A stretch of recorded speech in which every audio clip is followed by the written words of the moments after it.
Hi, everyone. My name is Damien Varon, and I am the lead front-end engineer for the Boon AI web application.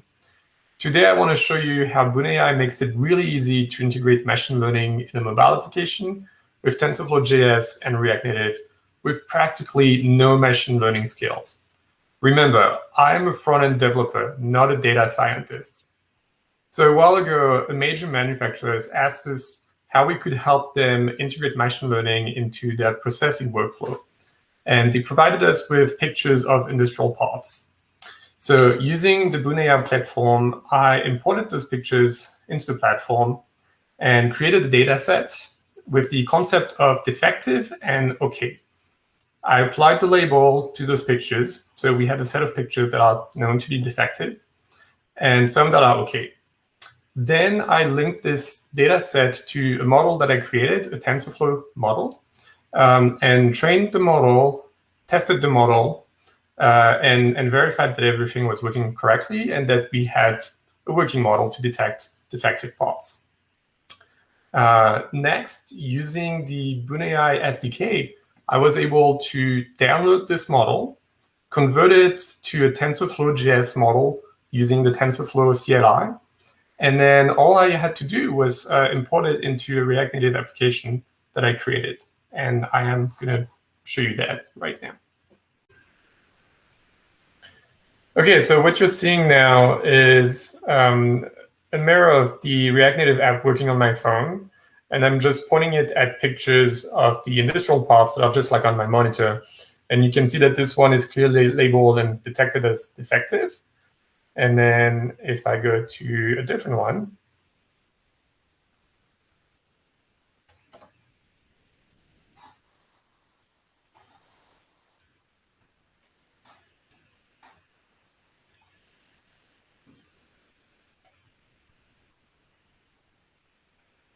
this one is being recognized as being OK. And this one is clearly defective. You can see the outline is more black. And there's like a black dot. And then this one is OK. And then this one is also defective. And this one is OK.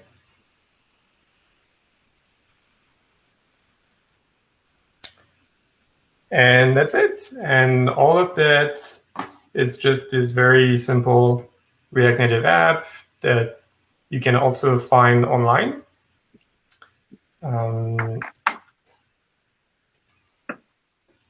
At github.com/theboonai/mobile examples. It all fits in a couple hundreds of lines.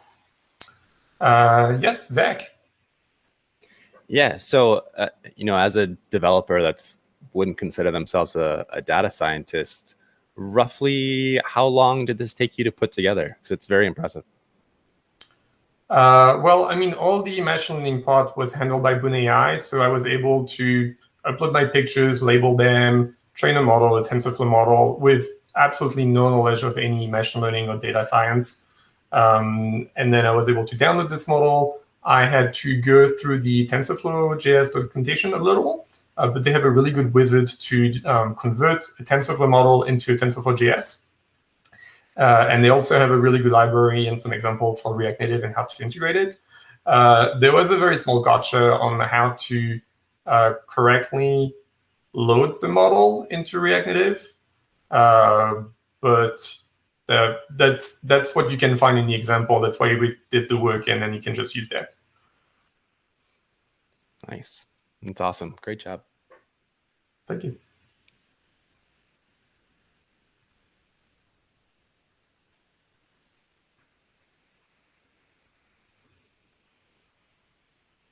Oh, Annie, please go ahead. So how many images did you have to label out of the data set? I actually labeled very few. In total, I have 128. And I think I labeled something like 100 test images and 28 train images. Sorry, the opposite. 100 train images, that's how I trained the model, and then 28 test images. That's how you test that the model is correct. We had several thousands of pictures, so I could definitely have labeled more, but that wasn't really necessary. We have a really convenient matrix to verify the accuracy of the model. I was also more interested in just proving the concept. And so the good thing with BoonAI is that you can easily train, label as many images as you need until you have a really good accuracy that you're happy with, and it gives you really fast feedback in real time.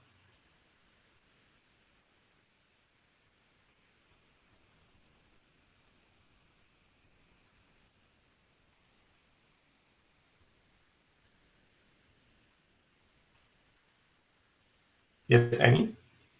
So now that you did it one time, how much effort would it take you to, say, train or create another model for an application? I would say not at all.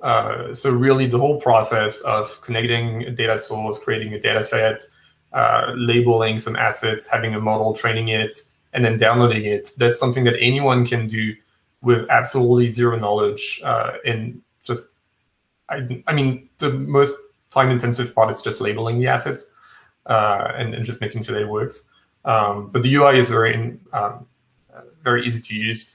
And then because we have this example of how to integrate it into React Native, again, you can just use that as a base and copy-paste this code in your own app.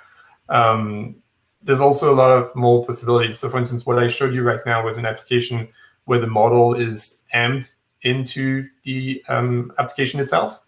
So you could package that, put it on the Android store or the App Store, and then the user doesn't have to do anything. But for instance, if you wanted to load several models, you could load them from a web URL, so dynamically. And yeah.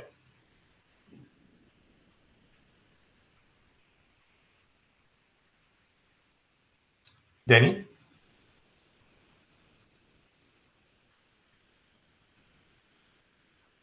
Then you're on mute. Yeah, you have to unmute for questions. So I was kind of curious, like the idea here is, so this model is trained on good parts and bad parts. Is the idea that you could basically take this and put it on an edge device in a factory, so you're looking at when parts are coming off the line? Yes, exactly. So there are several things at play here. So with BoonAI, like I said, we have the concept of data sets, so you can label all your images with a data set, and then you can apply that to any kind of model. So you can play around with models until you find the one you really like. And in this case, I used the TensorFlow model because that gave me a chance to convert it then into a TensorFlow JS, and then include that into a React Native app, because that's what I'm familiar with. And this React Native app would work on both iOS and Android. But the TensorFlow ecosystem is much bigger than that. So you have the TensorFlow JS, but you also have TensorFlow Lite. And then that means that you could integrate it on a low-powered device on, I don't know, a Raspberry Pi or something like that, by probably using a TensorFlow Lite. But yeah, so it really goes to show them the portability of the models that we create and that you can really easily generate with BoonAI.